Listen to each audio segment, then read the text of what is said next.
स्वागत है सभी का। आज हम करंट अफेयर डिस्कस करेंगे 27 सितंबर का। पहला प्रश्न है, मेक इन इंडिया पहल की 11वीं वर्षगांठ कब मनाई गई? तो 11वीं वर्षगांठ 25 सितंबर 2025 को मनाई गई। इसका सही उत्तर बी हो जाएगा। ये कब लॉन्च किया गया था? तो इसे लॉन्च किया गया था 25 सितंबर 2014 को। इसका उद्देश्य क्या था? तो रोजगार का सृजन, भारत को विनिर्माण का हब बनाना एवं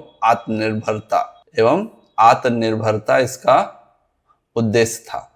इसका संचालन कौन करता है? तो DPIIT, इसका फुल फॉर्म हो गया department for promotion of industry and internal trade. इसका फुल फॉर्म हो जाएगा। अगला प्रश्न है,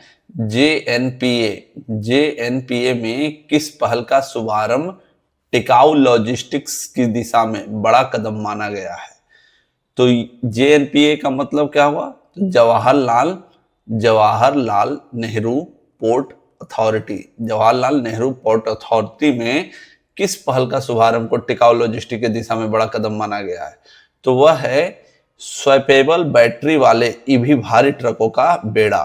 क्या है? स्वैपेबल बैटरी वाले ईवी ट्रकों का बेड़ा। अब JNPA का फुल फॉर्म मैंने बता दिया था, जवाहरलाल नेहरू पोर्ट अथॉरिटी।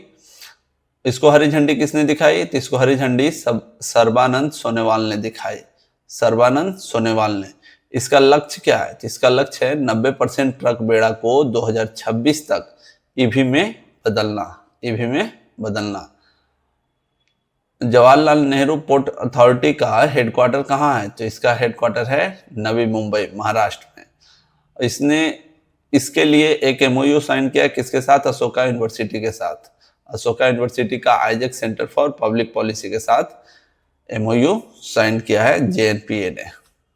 अगला प्रश्न है, तिरुमला में TTD द्वारा लॉन्च किया गया ICCC किस तकनीक से समर्थित है? तो वह है AI बेस्ड आधारित एकीकृत कमांड एवं कंट्रोल। AI बेस्ड एकीकृत कमांड एवं कंट्रोल। तो इसमें TTD का मतलब हो गया तिरुमला तिरुपति देवस्थानम। क्या है? तिरुमला तिरुपति देवस्थानम। और ICCC का मतलब हो गया integrated command and control centre. ठीक है।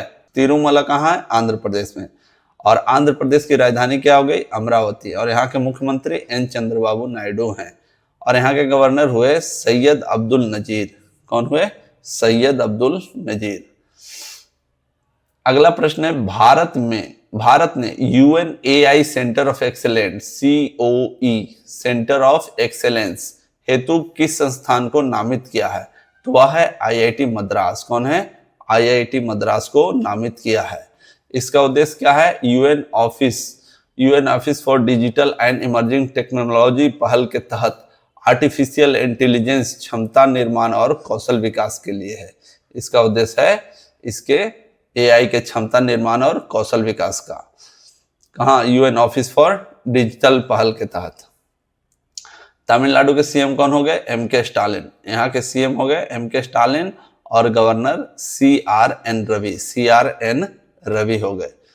अगला प्रश्न है, 23 सितंबर को बैंकिंग प्रणाली की तरलता में अनुमानित घाटा कितना दर्ज हुआ?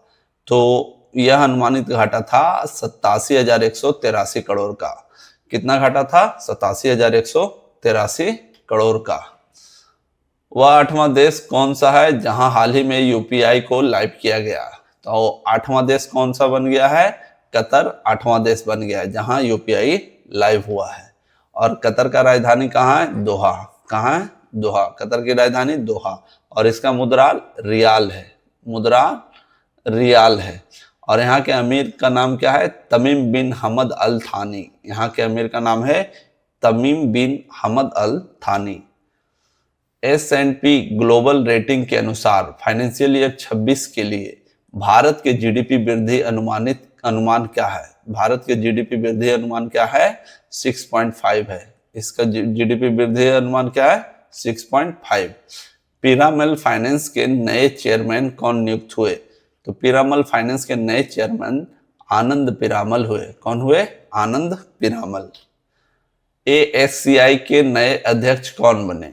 एएससीआई के नए अध्यक्ष सुधांशु वत्स बने। कौन बने? सुधांशु वत्स। 2021-23 के कैला ममनी पुरस्कारों में किस दिग्गज गायक को एमएस सुब्बुलक्ष्मी पुरस्कार मिला? तो ये थे येसुदास। कौन थे? येसुदास। येसुदास को एमएस सुब्बुलक्ष्मी पुरस्कार मिला। किसमें? कलय मामिनी पुरस्कार में से। किस मिसाइल का रेल आधारित मोबाइल लॉन्चर से सफल प्रक्षेपण हुआ? तो किस मिसाइल का हुआ है रेल पे आधारित? वह था अग्नि प्राइम। अग्नि प्राइम का मोबाइल लॉन्चर से सफल प्रक्षेपण हुआ। रेल पे आधारित था ये मोबाइल लॉन्चर। इसका रेंज कितना है? तो इसका रेंज 2000 किलोमीटर। और परीक्षण करने वाले कौन है? तो डीआरडीओ और स्ट्रेटेजिक फोर्स कमांड, ये दोनों मिलकर संयुक्त परीक्षण किए। डीआरडीओ के प्रमुख कौन हुए? Doctor Sameer V Kamat. Doctor Sameer V Kamat. AMCA कार्यक्रम के लिए 50-50 कंसोर्टियम किसने बनाया? तो यह 50-50 कंसोर्टियम किसने बनाया? एलएनटी और बीईएल। एलएनटी और बीईएल ने मिलकर बनाया। तो एएमसीए का मतलब क्या हो गया? Advanced medium combat aircraft. Advance medium combat aircraft. LNT का लार्सन एंड टूब्रो और बीईएल का हो गया भारत इलेक्ट्रॉनिक्स लिमिटेड। इसका कुल लागत कितना है? 15,000 करोड़ का है। और ये क्या किस तरह का फाइटर जेट बनाएगा? तो 5th जनरेशन का फाइटर जेट का निर्माण करेगा। मॉस्पी की चिल्ड्रेन इन इंडिया 2025 रिपोर्ट के अनुसार आईएमआर में गिरावट किस स्तर तक आई है? तो इसमें गिरावट 44 से घटकर 25 हो गई है। आईएमआर में गिरावट 44 से घटकर 25 हो गई है। तो आईएमआर का मतलब हो गया इन्फेंट मोर्टेलिटी रेट। ये 2011 में कितना था? 44। और ये 2023 में गिर कर कितना हो गया? 25। तो इसमें ये ड्रॉप देखा गया है, जो कि एक अच्छी बात है।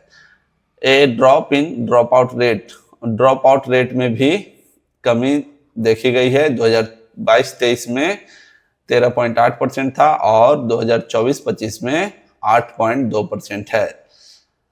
और वीमेन जो 18 साल से पहले शादी हो जाती है उनकी, उसका भी इसमें कमी देखा गया है। 2015-16 में यह 26.8% था, जो कि 2019-21 में 23.3% हुआ। और एडॉप्शन का जो रेट है उसमें बढ़ोतरी देखी गई। 2017-18 में कुल एडॉप्शन 3,927 हुए थे और 2024-25 में 4,515 एडॉप्शन हुए। मुख्यमंत्री महिला रोजगार योजना के तहत बिहार में कितनी महिलाओं को 10,000 ट्रांसफर होंगे?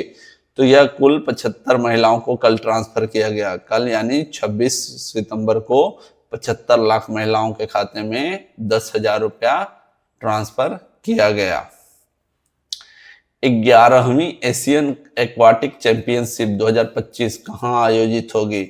तो यह आयोजित होगी अहमदाबाद में। कहाँ आयोजित होगी? अहमदाबाद। इसका मेजबानी कौन करेगा? वीर सावरकर स्पोर्ट कॉम्प्लेक्स कहाँ है? अहमदाबाद में। कब से कब ये खेला जाएगा? तो 28 सितंबर से 11 अक्टूबर 2025 तक यह खेल होगा। पहली बार भारत में यह आयोजित की जाएगी। यह खेल जो है पहला बार भारत में आयोजित किया जाएगा। और इसका आयोजन करने वाला कौन है? एशिया एक्वेटिक्स एवं स्विमिंग फेडरेशन। किसकी सहायता से? स्पोर्ट अथॉरिटी ऑफ गुजरात की सहयोग से यह खेल का आयोजन होगा। किस भारतीय पुरुष क्रिकेटर ने पहली बार बीबीएल से अनुबंध किया? तो बीबीएल क्या है? बीबीएल है बिग बैश लीग। ये है big bash league. Big bash league, ठीक है। बीबीएल हो गया बिग बैश लीग। तो ये अनुबंध किसने किया? आर अश्विन ने। इसका सही उत्तर हो गया रविचंद्रन अश्विन। एप्टेरिक्टस कन्याकुमारी किस समूह से संबंधित नई प्रजाति है? एप्टेरिक्टस कन्याकुमारी फिनलेस स्नेक ईल है। क्या है? फिनलेस स्नेक ईल। इसका खोज कहाँ हुआ? तमिलनाडु के कोलाचिल तट से हुई। वर्ल्ड कंट्रासेप्शन डे कब मनाया जाता है? तो यह 26 सितंबर को हर साल मनाया जाता है और ये 2007 से लगातार मनाया जा रहा है। और इस वर्ष का विषय क्या था? तो इस वर्ष का विषय था a choice for all, freedom to plan, power to choose. ये इसका थीम था, इस साल का theme a choice for all, freedom to plan, power to choose था। और ये कब मनाया जाता है? हर साल 26 सितंबर को मनाया जाता है। वर्ल्ड इन्वायरमेंटल हेल्थ डे कब मनाया जाता है? तो यह भी 26 सितंबर को हर साल मनाया जाता है। और इस वर्ष का थीम क्या था? इस वर्ष का थीम था क्लीन एयर हेल्दी पीपल। क्या था? Clean air healthy people. तो ये थे 27 सितंबर के करंट अफेयर। Thank you.